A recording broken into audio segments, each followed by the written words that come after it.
Good morning. Good morning.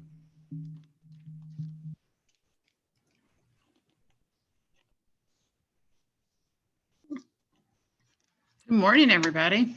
Good morning. Good morning. My apologies for jumping on a little late.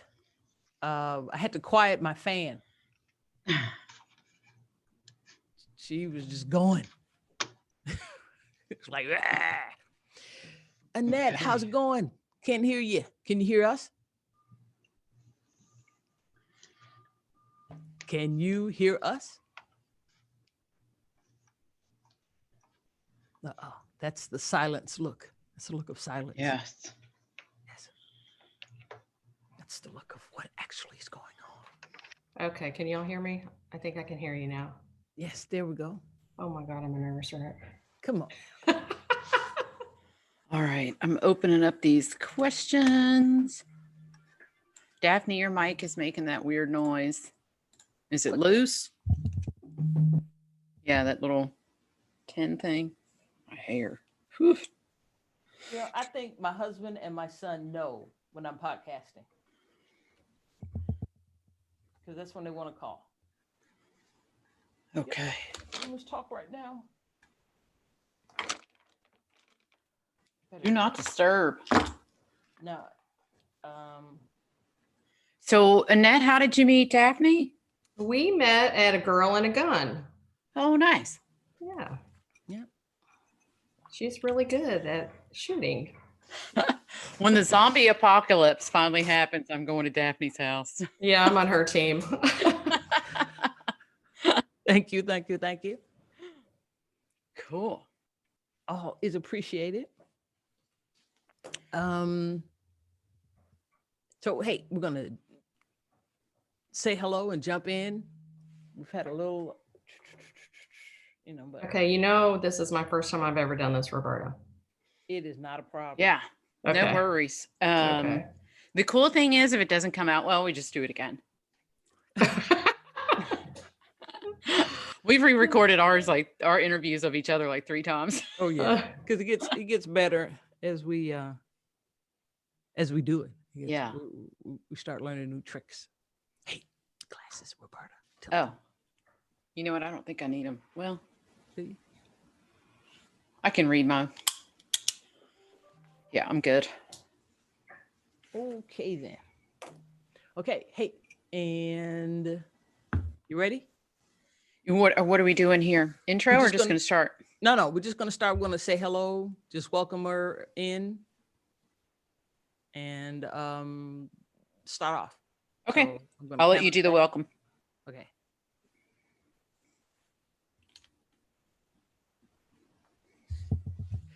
Hello. Hey, thanks for listening to this episode of Grown Women Growing Wealth. I am Daphne, the smart money chick, your wealth coach. And I'm here with my awesome co-host, Roberta Ravella. Good morning. Hey, there you go. Your business differentiator.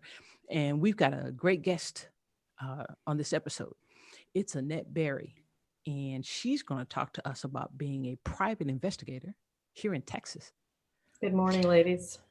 Good morning, Annette. Good I morning, have to good say, when Daphne's like, I invited this lady who's a private investigator, I immediately think of like Magnum PI. Who was it that Cedric the Entertainer played that was a detective that was so funny? But you always think of these TV type people. So what's it like in reality? Well, it's nothing like that. I don't have a Ferrari or a helicopter or anything like that. So that is nothing that it's like. But it is very satisfying, and it is somewhat exciting when you can solve a problem for someone, because clearly nobody comes to a private investigator unless they have a problem. So what types of problems do you solve? Well, I do a lot of different cases. Primarily, though, what I do is a lot of civil things, which are sometimes looking for lost loved ones, or doing uh, uh, divorce cases or custody cases and things like that. But I also do some criminal work too, some criminal defense work too through the court. So you can either work as a private investigator, you can either do directly with the public, or you can do court work through an attorney. Okay. Okay, you mentioned looking for lost loved ones. Is that like for wills and things, finding out if there are any heirs or anything of that nature? It's like that in some cases. I can tell you about a case that you know how we do the DNA testing and things like that, right? Right. So through that, a lot of people have discovered that they have siblings out there that they did not know that they have. Huh. So sometimes what I'll do is I'll get a case where somebody is looking for, and even maybe the father or the mother, well, the mother always knows they have a sibling, but they have a child. Yes, I guess they always know that. Yep. But, you know, maybe there was a situation that somebody did not know that they had a child. So in this particular case, it was a DNA case, and I was looking for someone's long lost brother, which, you know, it could be a good thing, could turn out good, could turn out bad. But fortunately, in this situation, it turned out really good. The family was joined together, got to meet, you know, the rest of their family. And the father did not know that he had this child, and he was really happy when he discovered that. That's pretty cool. So how do you go about doing that research? Is that like internet work? Is that footwork, or some combination of? There's a combination of it. There, as a private investigator, you know, you have to be licensed through the state of Texas, and the reason that you have to do that is because we have a lot of databases that have sensitive information, right? So you don't want the public to just have that sort of information. So typically, it starts out with desk work, right? You're doing research to try to narrow down where this person is, and trying to locate that person. Now, typically when I'm looking for somebody and I find somebody, I don't just give that client the information straight out, because that person may not want to be contacted. You never know, right? So what I'll do is I'll typically contact the person in advance, see if they want me to give the information to the client. And then if they're okay with that, I'll give it to the client. Because sometimes, I mean, sometimes people could be doing some unsavory things looking for somebody. So I always do background check my clients too prior to taking them on. That makes sense. Okay, so have you ever run into someone that didn't want, you know, client A to know about them, that you found them, that just said, hey, no contact? You know, I really haven't run into that. You know, I really haven't. So I've been lucky. I haven't had any of those unsavory people yet. So how did you get into PI work? Well, most people in the industry start out one of two ways. I started out as a loss prevention investigator early on in my career in department stores, and I worked my way up through different high-end department stores. I worked for airports and things like that to build my investigation career all up the corporate ladder. Other people sometimes are ex-police officers or FBI, even CIA people do that. So after working in the corporate world for a while, I decided that, you know, what do I want to do for the rest of my life? I don't want to retire. And what I wanted to do was do something that was much more satisfying than just corporate investigation. So I decided that I would open my agency, and then that way I could really work and do what I enjoy for the rest of my life. Very cool. So loss prevention is basically theft, right? Right. Loss prevention is basically you do investigations through other companies, right? So protecting their assets, you do theft investigations, you do workplace harassment investigations, any sort of investigations. The only difference between working for a corporation and working for yourself is a W-2 and a 1099. Okay. So Daphne and I were discussing you this morning, just so we were ready, right? And I found it was interesting that you investigate workplace harassment and hostile work environment. Because I would think, I mean, your website talks a lot about uncovering the truth. I would think in those instances, you're looking at a lot of he said, she said, or she said, whatever. Like, how do you go about, you know, Susie said Johnny harassed her and he said he didn't. So how do you go about finding the truth? Well, I think it starts out first with the interview. And these situations, usually if it's a workplace harassment or sexual harassment, they're very sensitive situations, right?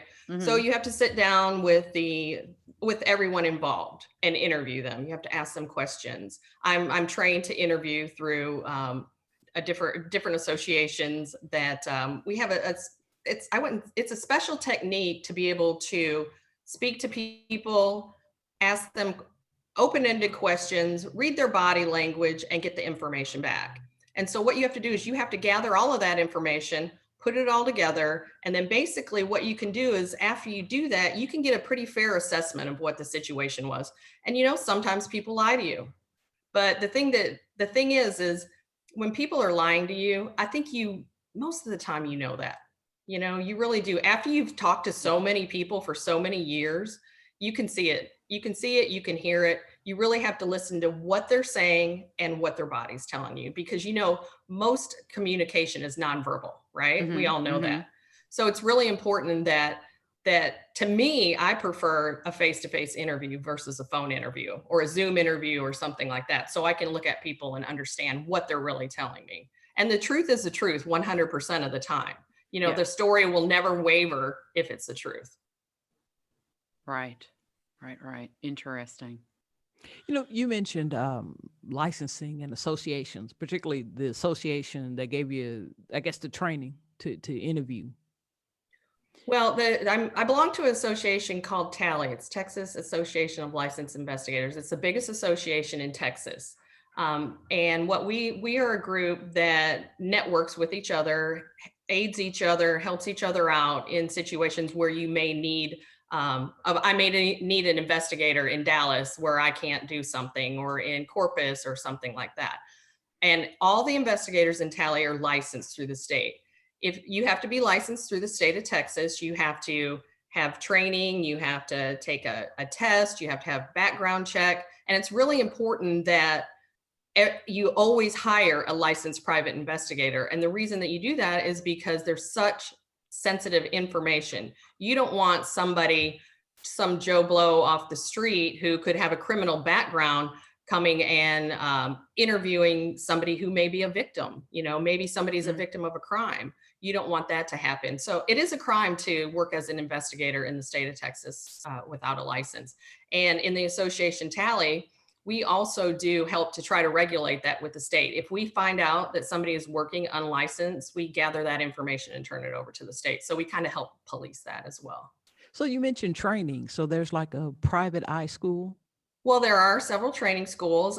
Tally is a good resource if someone's looking for that. They can go on that website, and there are some schools. There's also other industries out there and training classes that will teach you how to go in and do specific kinds of interviews with people. I've been through a lot of that training. Okay. So do you all, to maintain your license, for instance, with my insurance license, I have to take so many continuing education credits doing a 24-month period? Yes, we do that. We do have to have continuing education credits. We have to have a certain amount of liability insurance, which I'm sure that you have. Mhm. Tally also is a really good resource for that continuing education as well. Okay. So it's not just the seat of your pants industry, because that's what It- TV has you thinking. Oh yeah. Oh, I no, lost no, my no, job, no, so no. I'm a private eye I'm now. gonna hang up a shingle and No, not that, not that at all. It's a great industry, and there's a lot of really talented people out there. But no, you can't just put a sign out on the door. I suppose you could try, but eventually you're going to get caught. Okay. So I don't recommend that to anyone. So Okay. I'm interested about the interviewing. You said a couple of times like you've learned how to interview, and there's different types of interviewing. Can you talk about that a little bit?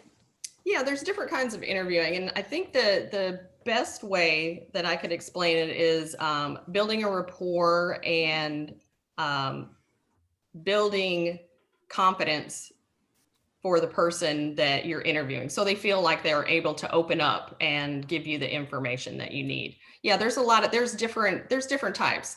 There's cognitive interviewing, there's interrogations, there's just fact-finding interviews, and it just depends on what the situation is, on what you're going to need.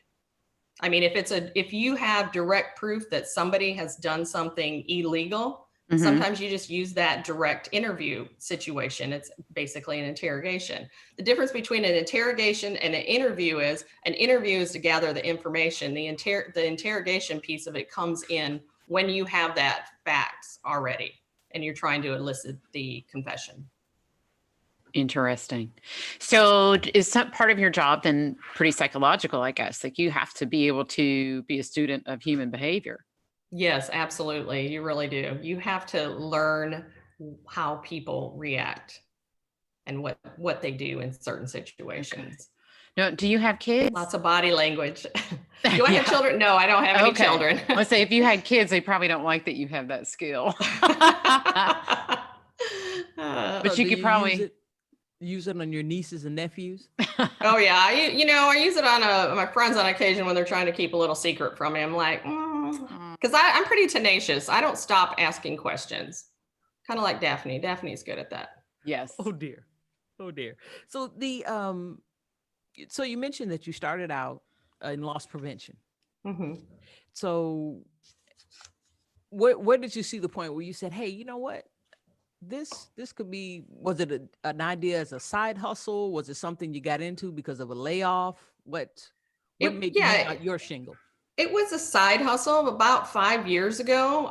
Like I said, I thought, what am I going to do for the rest of my life? And there's a changing dynamic out there in the retail world with loss prevention. A lot of companies downsize, and that's one of the things that they first cut out. They cut out loss prevention, they cut out human resources, which it tends to roll back and hurt them in the long run. But like I said, when I also thought about what am I going to do for the rest of my life? And I don't think I'm ever going to stop working. And investigations are what I do. I remember even when I was a child, a young kid in the back of my friend's garage, we used to try to take fingerprints, and we look in people's windows and do silly stuff like that kids do. So as I sat and I thought, what am I going to do for the rest of my life? I thought, what do I enjoy? And what made me excited when I was young? And that's what it was. So I thought, you know what? This is what I need to do. And this is what I need to do forever. That's really cool. Now, can you take fingerprints? Do you know how to do that? No, I don't know how to do that. Darn But it. I can tell you there's a lot of people in the organization that I belong to. If I needed that, I could reach out to them for sure. Very cool. So, do you have any advice for people out there who want to be able to more tell if someone's telling them the truth? Yeah, listen to what they're saying and watch their actions, because if you listen long enough to people, they will tell you the truth. Yeah. So you think OJ did it then? Absolutely.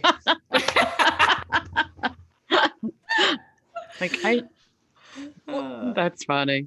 But the other thing though, you have to keep in mind too, I think it's really important to know that you don't go into any situation with a preconceived notion of what has happened. You have to go in objectively, no bias and no judgment.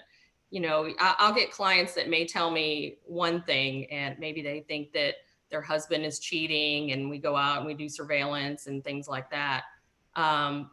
And you can't have that bias of, oh my gosh, this guy is a dirtbag or whatever. That might not be the case. And maybe that guy's not even cheating. Maybe he's doing something else that, she may or may not want to know about. But you cannot prejudge, because then the outcome will be slanted. Mm-hmm. Okay. So when you you start off in loss prevention. It's a side hustle, starts about 5 years ago. So when you decided to setting up your pricing structure and things like that, what was your primary, was it being in the association and talking to other PIs that they gave you an idea of how you should price yourself, or did you base it on the type of client you wanted to work with? What? Well, it's based on, we work on a retainer system, just like a lawyer would work. And it just depends also on, what kind of job you're doing. But yes, primarily the pricing is the information and what I work with is what the association works with on an hourly basis. But whenever I have a client, what we do is we put together what their needs are, and then we look at that. And then we determine what sort of retainer that will be required for that. And for people who don't know how a retainer system works, it's just like when you have a lawyer. You pay a specific amount of money, you do the work that it takes to get the job completed. And once that work is done, any of that money that's remaining gets refunded to the client. So you don't, if you, let's say you have a $3,000 retainer, if you only use half of that retainer, we give that back to the client. It doesn't cost you $3,000 for your case. Interesting. So a lot of Daphne and I's clients are like you in that they started out in corporate world, and for whatever reason, they're ready to retire corporate, but weren't ready to stop working, or they got laid off. In my case, I just want to change careers. They went into business for themselves. So what kind of challenges did that bring to you coming out of corporate into entrepreneurship? I think the biggest challenge for me is the marketing piece, because the job is easy. It's second nature to me. I think the biggest piece is marketing and learning and knowing how to do that. So me basically I'm a researcher, right? So what I've newly trying to do is I've tried to go out and do more networking and building relationships with people. So they know who I am. Like I said, nobody needs a private investigator unless something bad happens, right? Nobody just needs that for any other reason. So I think that would be the biggest challenge, and probably for any business, unless you're in marketing. Right. So, but we've run into some marketing firms that don't know how to market themselves very well. So, sometimes it's hard to toot our own horn. So right. You get most of your clients in from networking and. Yeah, I get it through networking. I have a web page. I also am on Google and Yelp. A lot of it is referrals through other investigators. So we try, in the association in Tally, we try to do that. We try to help each other out. Like I have actually a investigator out of Ohio that referred a Texas client to me recently. So that was nice. Okay. So are you using Facebook ads, anything like that? I have a Facebook account, business account, but I have not run a Facebook ad. Okay. So no TikTok? No TikTok. I haven't done any TikTok dance for PIs. Yeah. That might be a little too Hollywood. Yeah, it might be. Well, I'm going to send you a video of some lawyers out of Florida. They're hilarious. Oh, I'd love to see it. Yeah, it's on TikTok, Daphne? Well, it's YouTube where I found them. They're pretty explicit. Their market are people, drug dealers, pretty much is the market. And so the language, but it's pinpoint. And if you've been pulled over or anything of this nature, you know who to call. So it's very specific. Yeah. Yeah. It's like the guy with the Texas hammer. Oh yeah. Did you get hit by a truck? I know who I'm calling. Right. The Texas hammer. Right. Yeah. Because that's marketing. You want to be first in mind, and they are in that particular. If I'm in Florida and I get pulled over for weed, I know who I'm calling. Right. Well, and I think that's what, a lot of the business that I get is because I am a female owned company, I believe that, and I'm not bashing men in any way when I say this, but I feel like that women are more sensitive to certain situations and that they have more empathy. And if it's a female client or even a male client, I think we give a good perspective and maybe a different perspective than maybe a man would. Mm-hmm. I hope that didn't sound man bashing, because that's not what it was meant to be. No. I find that in my area, in finances, often we're grown-ups and we've made money, however we've done it, W-2 business-wise, and it can be pretty intimidating as well as condescending when you're dealing with individuals of the opposite sex in regards to how you want to invest. There may be a hesitancy to ask questions because you don't want to appear that you don't know. But then that's why you came to a licensed professional, because you mentioned that before about being licensed. Mm-hmm. This is what we do all day. We read up on stuff and we know what you can and can't do, and we can exchange information. because I find as women, we want an exchange of information. Mm-hmm. Right. Let me Well, tell and to you. be listened to. I'm sorry, Annette. Exactly. Oh, Go that's all ahead. right. Let me tell you a little about something else that I do as a service in my company. I also do process serving. So, are you familiar with process serving? No. That's where Daphne's you hand out the subpoena. that a Ooh. subpoena or yes, a citation. And Okay. as a woman, I think that is it's so I don't want to say so easy, but people are so surprised when you walk up to them and you serve them with papers. It's not like it is on TV and you throw something down, you've been served. I'm sure many people probably do that. I know there was a guy on TV doing Yes, that, I liked that but show. it was funny. It was funny. But women are not as intimidating as men are in that situation. So people may be more likely to, when you call them over, they open their door or so forth. I think that's a great little niche too, where you can make some money in this industry. And you also have to be licensed for that too. Not anybody can just do that. Do that. Okay, Well, so you're that's definitely less likely to get hit in the face, right? I move pretty quick after I take those papers, though. I can get out of there pretty quickly because sometimes people are not happy. I bet. Yeah, no. I'm thinking child support. Are absolutely. you selective about the service, the process serving you'll do? Like certain cases, nope, not gonna mess with that. Hence, Yes, like child support or divorce or. and in all cases, I'm like that. I mean, I've had some people call me, and the story, well, actually, the story just didn't sound legit, you Okay. know. So I won't take anything like that because you know what? I have to sleep at night, and I'm not going to do that. I'm not willing to put myself, my family, or anybody in jeopardy either of somebody that's just might not have everything going on. Yeah. Okay. But yeah, I do a lot of serves though for child support, custody, and things like that. Which I hate to say it, I kind of really like that part when it's somebody not taking care of their kids. Mhm. Really, I get quite satisfaction. I get some satisfaction out of that. My little secret. Yeah, it's just between us. Yeah. No, I bet so, though. Well, and how much investigative work do you do on that side for Oh, child support cases and?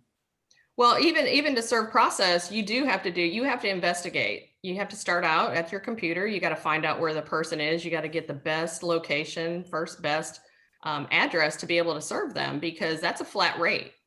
Okay, so you don't want to spend a bunch of time just driving around looking for somebody. You want to be able to get to them, get it done as quickly as possible. Talking about speaking of process serving, do individuals know they're possibly going to be served and try to avoid you? Change their pattern up a bit or. Yeah, they do. They do. Yeah, usually if you're going to get sued, right? Most people know that they're going to get sued, and they will try. And there's a process for that too. You can make several attempts to them in person, and after that, it changes to where you can mail it, or you go through the courts, or even to where you have to tape it on the door. But typically, you make several attempts in person to do that. But sometimes, if you wait long enough, people will come out. They'll come outside. Yeah, They got to go somewhere. home sometime. Right. They got to get up. Best time to find somebody is early on Saturday morning. Ooh, you mean. Remember that, Daphne, if you get sued. Okay, right. Don't sleep at home on Friday night. Nope. Stay out, keep it moving. Yeah. You mentioned insurances. So, well, okay, you've got the association. So obviously they've done the groundwork to find places. So is it like an errors and omission insurance that you have? Or Yes, is it that's like exactly what it is. Okay. So Well, it is both errors and omissions and liability. Yes, it's both. And, Okay. you want to make sure that's why it's really important that you do hire a licensed investigator, because what if something happens, right? And you're an individual and you have hired some person out on the street that is not licensed and has no insurance, and you get sued, you would get sued. Mm-hmm. So that's why it's really important that you hire somebody who is licensed through the state. Yeah, definitely. As for your PI business, Are you, do you have a legal entity in front of you, or are you a sole proprietor? I'm a sole proprietor. Okay. Okay. So the insurance, both E&O and liability are for you. Yes, yes. Okay. Have you ever considered going behind an entity, becoming an LLC or an S corp or anything like that? I've thought about it, but that's about as far as it's gone. Okay. In the association, have you found as, I don't know, as individuals become larger and they get folks, because is the desire to eventually get like a group of detectives working or investigators, sorry, That's working okay. directly for you, or? I don't. There are a lot of companies that are large in the association, and that yes, there are a lot of LLCs. I don't know that my goal would be that large. I kind of like the one-on-one and the relationships. I mean, I'm really all about relationships with the client. So I probably will stay at at probably most 5 investigators. Okay. Probably not anything much bigger than that. Okay. Now you mentioned marketing was one thing. So because we're aiming for women entrepreneurs that are coming in later, later in life, coming into entrepreneurship. For instance, like bookkeeping and things like that. Do you take care of that yourself? Are you I doing do like it the online? all. I do it all. I do it all myself. Yeah. Oh, I'm impressed. No, you want to hear some bad language? I gave mine away a while ago. I couldn't. Debits, credits, I don't know. I mean, Yeah. Well, the not the thing is, basic as stuff, but as I'm getting more business, I do find that it is a little bit more taxing, as I pay the taxes, as I do the bookkeeping. So probably at some point I will require that to be farmed out Yeah. because Yeah. yeah, I'm Yeah. Let me know. I have somebody good for you that's right in Texas. great. Yeah. That's great. And that's what this is all about, right? Networking here. Absolutely. Women helping Absolutely. women. Very cool. So do you have any other PI stories that we should know about or you can tell us about? You know what? I have to tell you one that it was my favorite. And the reason it's my favorite is it really gave me a lot of satisfaction. There was a client who was looking for her stepmother. Her stepbrother he had guardianship of her. He had taken her and moved her from one facility to another facility and did not tell his sister where she was. So the sister, obviously, she was, pretty distraught about that. And what she did is she hired me and I hired my company to try to find the mother. Well, if the mother was in a facility that was it was for people who had dementia, Alzheimer's and stuff like that. And it's very difficult to get information for anybody just because of HIPAA, right? So you can't just call places and find out where someone is. So what this did, it required some surveillance. So what we had to do is we had to set up on the brother and watch the brother and for quite some time where he was going. And he didn't work. He was retired, so he didn't leave the house often. So when he did, we'd follow him and try to figure out where she was. It took quite a bit of time to do that. And it was coming up on the mother's birthday. So I thought, well, you know what? I mean, it was a long time. I thought this guy is not even going and puts his mother in this home and doesn't even visit her. I'm like, I'm not trying to judge. I was just, that was just a clear observation. And so I thought, well, her birthday's coming. So let me take this window of time. Most people either, visit somebody the day before, the day after, the day of. So we set up on him for pretty much, all hours why a facility would be open, and watched him until he finally left to go visit her. So as he pulls into the parking lot, he pulled in the back side of the parking lot and got out and went into the building. When I went around to the front of the parking lot and I saw the name on the front of the parking lot and it was that facility, I screamed. I was so excited. I called the other girl that I was working with. I'm like, we found her. I was so excited that we were able to find her. So what we did later is we called the client and told the client where we had found her. And the client came in, showed up, and they were actually having a birthday party for the lady inside the lobby little area, and went in there and gave the clients or the lady her flowers for her birthday, and they were reunited, and it was just fabulous. It That's just made me nice. feel so good. Sounds great. I'm sure the brother was very surprised when he found out his sister found out where she was at. Did you so. ever get the backstory on why he would move and not tell? Why he would move mom and not tell his sister?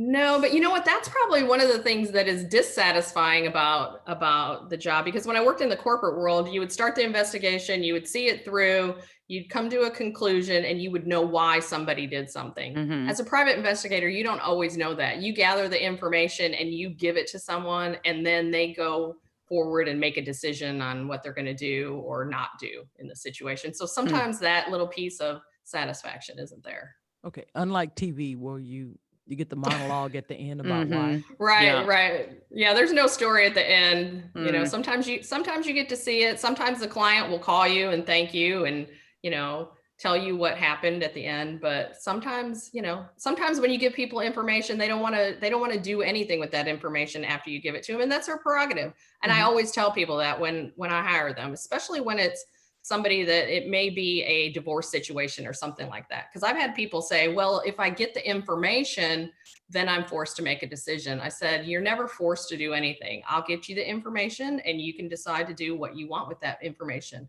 It's not my choice. It's your choice. And you do what you want once you get that information. Yeah. Okay.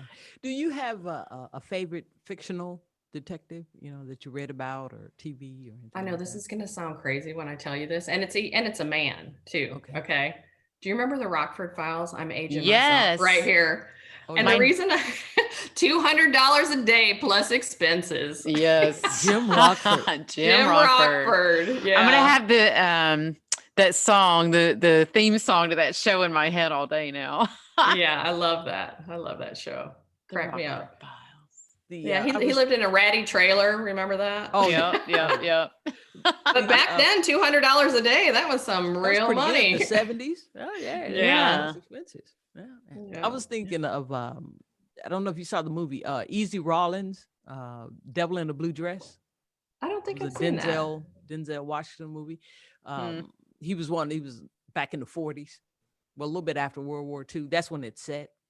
But it was he too lost a job and just hung out a shingle. Mm. Started to be a detective. Right, to start being a detective. But he's the one with the great monologue, so you knew what was going on. Oh, right. in And it was in everybody's head. Denzel's voice. Oh yeah. Yeah, I'll have to watch that one. I was always a big fan of Cagney and Lacey as a kid too. Oh, that was a good Oh one. yeah. Yeah, that was a really You know good what? one. Are there any female private investigators on TV, or that any of us putting our heads together can remember? Well, There's been police that comic officers. book, Jessica Jones comic. Yes. Okay, there you go. Yes. Yeah, she's fun to watch. She's Oh, fun to yeah. watch. Yeah, there's a I I'm don't know so if you read sorry those they're not going to books. make any more of those. I'm going to miss those because I used to wait for those on Netflix. They were great. Oh. You were saying, Roberta? Well, there's a book series. I read almost all of them by Janet Yanovich. It's one for the money, two for the show. Oh, I read whatever. Remember those. those? They made- Yeah. They made one movie out of it and no more. Those were such good books. But Oh, she I was didn't know at they like, made a movie. yeah. No, I think who she is was that a again? bounty hunter though. She was a bounty Yeah. hunter? Yeah. She Yeah, was they a were bounty good. hunter. I finally remembered who Cedric the Entertainer played. His name's Gus Pitch in the movie Intolerable Cruelty. It's hilarious if you haven't seen it. His, Okay. his tagline is "I'll nail your ass." Okay. He does the cheating. Find the cheating husband detecting. Wow. Well, it's not just husbands that cheat though. Too, Oh just yeah, so you I'm know. sure. I'm sure. So have you had some interesting ones of those? I have had a few of those. Yeah. Okay, you can't It's- leave us with that. You gotta tell Well, them. the funny thing, and even more, I think that's interesting versus somebody who is actually cheating. I had this case that the wife thought the husband was cheating, but really he was just kind of a lazy guy and would not go to work. They had like the same business. So, she thought he was cheating, but really he just wasn't doing anything. So maybe kind of a good reason to also. Yeah. But her decision, not mine. I mean, would you rather find out your husband's cheating or lazy? Yeah. It's a conundrum. That is, because not lazy. Yeah, I'm kind of with can you on fix that one. cheating. Yeah, Yes, you can fix cheating, but you can't fix lazy. That's for sure. Not often. Yeah. Have you found someone was cheating and then the person who hired you didn't want to know after the fact? Yeah, you can kind of tell sometimes that they don't want to know, or sometimes people just say they want to have closure. And I know a lot of people are a big fan of closure, but I think, in my opinion, if you know, you just know. Most women know. By the time they get to me, they know. Yeah. But they feel like they need closure. Okay. They want the actual proof. They want dates. Yeah. Okay. Yeah. But you know what? You got to trust your gut is the way I feel. Yeah. I mean, I think that as women, we have a great sixth sense. So you got to trust your gut. Yeah. I think you we can be do strong too. or smart. Right. Be both. Exactly. Be strong and smart. So how is it with an all-female business? Do you find it different than when you were working with, in corporate world that was mixed or even mostly male? Yeah, it's different because I think that, we have a tight bond. Now, I know there a lot of times there are cases where I may need a male to help me, and I have that resource through the association. But I think that women working together, I think that we can learn from each other. I think it's a great sisterhood. Yeah. We tend to be more collaborative than competitive. Absolutely. Yeah. But I'll compete with the best man out there. I have to tell you, I really will. Not afraid to do that. Nice.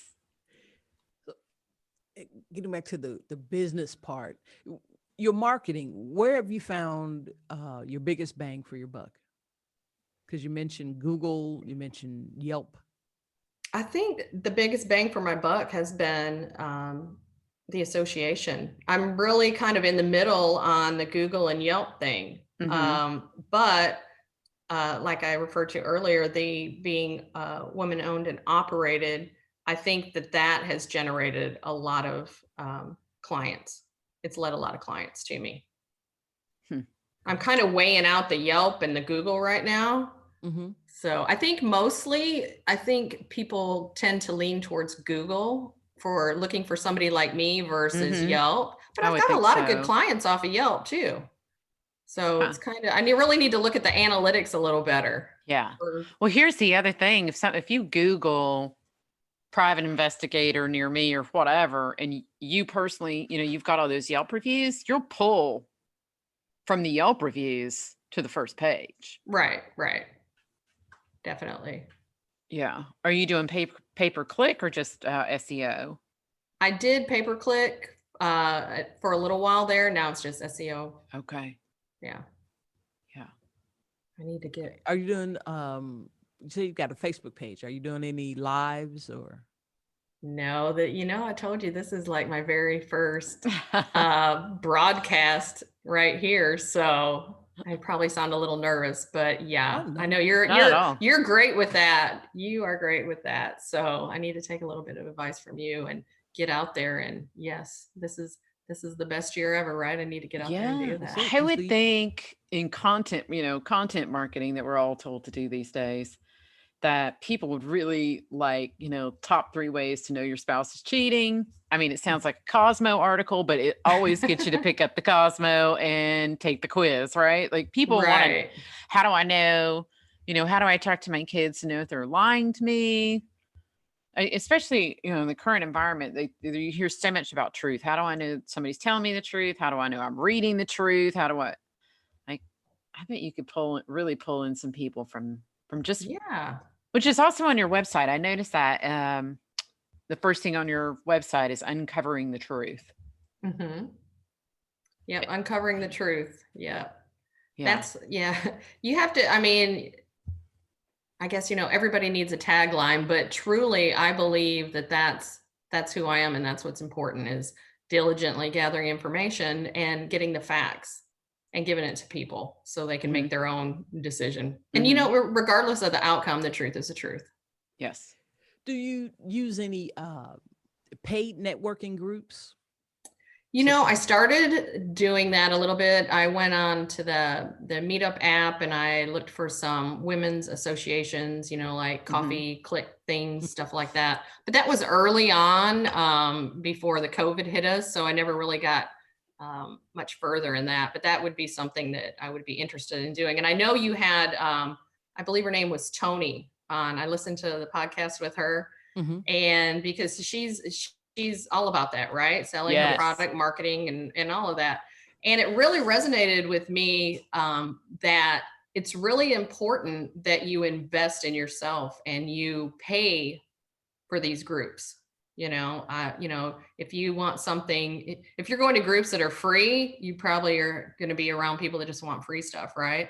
Right. So I think that personally, I need to look for something like that. I mean, that really resonated with me when she said that. I was like, because you're investing in yourself. So that's something that I'm going to be looking into. Yeah. Tony's great. She's awesome. Yeah. Anything else that you had a question about, Daph? I'm thinking with the paid networking, coaching, we've got the association that's helping with the actual technical stuff. How are they telling the truth? I guess methods of investigation, but any like business or performance coaching, have you ever done anything of that nature? No, I haven't done anything like that. And I don't know that the association offers that, but that would be something that I would certainly be interested in looking into a little bit more. Yeah. The other thing I did want to tell you that I do too, that's out there, right now in this COVID environment, we're doing a lot of, online dating, online interviewing, and things like that for dates. The other thing that I do a lot of is I do a lot of criminal background checks for people who are online dating. Whether you're online dating or meeting people organically, you don't really know who you're meeting, right? Right. So not really. Yeah, you don't. So what I'll do is I'll do and if you're doing a lot of online dating, you need to do this often, but I'll do criminal background checks for not just women, men also, but a lot of women that are doing dating, because you know what? You don't really ever know who you're going to meet up with. No. And I've had some times where I have found where, this guy is a felon. He's done a lot of different things. He has assault to a family member. If you're going to hit your family member, what are you going to do to a stranger if they make you mad? No kidding. Right? Following up on that. So I meet a guy, but I don't have his social security number. There's a good chance I don't have his birthday quite yet. How do I, just a name and say a photo is enough for you to start? Well, the more information, the better. I mean, nobody's going to give you their social security number or anything like that, but there's many different ways that you can get through open source information, that you can get people's information, like their birth date and their address and things like that. And it's basically peeling away the onion, right? You find out, who they are, where they live. You start drilling everything back until you can get enough information to then do a criminal background check on them. And I mean, they may not be as serious as somebody that, is, assaulting people in their family. Also, people could be in a huge amount of debt, or maybe they have a bunch of DWIs or something like that. And what you want to do is you don't necessarily want to tell that. I have this one friend, she tells people on her profile, be prepared to have a background check, because I don't go out with people who don't have a background check. But you want to make sure you don't get yourself, before you start catching feelings for this person, you want to make sure that it's the right person and you're not jumping into a mess of situation, I'll just call it. Oh yeah. Well, we don't stay in the same places anymore, right? Like, it's different than even 20, 40 years ago, where people grew up in Houston. They stayed in Houston. They lived around everybody they went to high school with. So it was easy to go ask, their cousin if they're a jerk or not, or you probably already know. Now people are so transient. You may be meeting somebody that no one but their coworkers really know them. So I'm with you on that one. So a nationwide background check is what you need there too. Okay. So do you have like a package for that? I have a special rating, a special rate for that because Okay. I feel like if you are doing a lot of online dating, you need to use it a lot. So Okay. I ran a special this summer and actually I'm running one through the end of November too. Okay. Okay. My, And where do people find that? People can either contact me at my telephone number, which is 713-906-0176, or my website, berryinvestigations.com, or at annetteberrypi.com. Right. So you can find out if a guy is legally single. Aha. Yes. Yeah. That's the new phrase my nieces taught me. Legally single. Right. So you That's a stop good with one. all excuses. Oh, it's Yeah. no. Are Yeah, you we're getting a divorce. single? Okay, Yeah, well, call me because- back when you're done. Right? Right. Because separated is married. Yeah. Yes, Yes. ma'am. Yeah, You are it not is. legally single, Yeah. Separated equals married. even if you are staying at your mom's. Right. Right. All right. Look- We're coming up on 50 minutes. Yes. We want to be very respectful of your time. Well, thank you. I really enjoyed this. You guys made me feel super comfortable to get ready for my TikTok and my Facebook Live. It was fun. Look, just do it. It really, it's Bo Jackson. Just do it. It's nice. Yeah. Exactly. You turn on the mic and you get to talking. Yeah. Annette, I did have one comment because I checked at your website to write at the questions, just get a feel for what I want to ask you. You have If I a grammatical error? No. Oh, girl, you got to go to somebody else for the spelling. But at the very bottom where you have free consultation, and then Mhm. you have Berry investigation, that paragraph there, uncovering the truth, how do we know? Change those we's to use and put that at the top of your web definitely. page above the All fold. right. That is the best copy on your page. Oh, well, thank you very much. Right. And I will and look it's at good that. copy.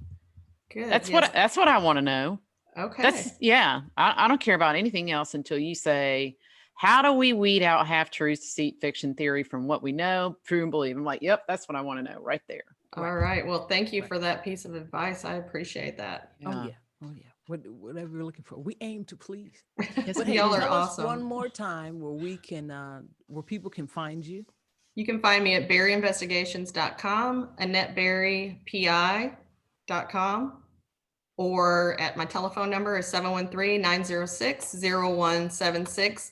And it's always great if you can call me because then we can talk through it. Because if you send me an email or you go onto my webpage, I'm going to ask you to call me anyway. I prefer to talk to everybody because then you can really get a good feel of what they're looking for and what they need. Yeah. Okay. Nice. Sounds great. Hey, Annette, again, thanks for being here.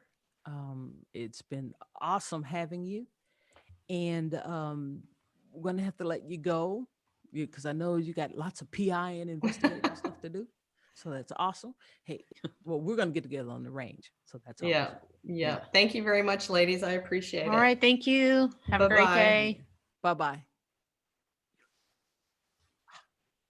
She left. She didn't have to go. Oh. I was just going to, officially stop the tape. Oh, okay. No, that was good. Okay. Let's step off and then come right back and do the quote intro outro to this particular episode Okay. while it's still fresh in our head. All right. And I'll set the clock. We'll try to keep that one to about 2 minutes. I too had the clock going. I set it for 45. And then I know we went over, of course, but at that point I know it's 45 and it's time to start wrapping up. Yeah. Okay. Okay. All right, girl. I'm going to jump off and jump back on. Yeah. Okay. Bye-bye. Bye.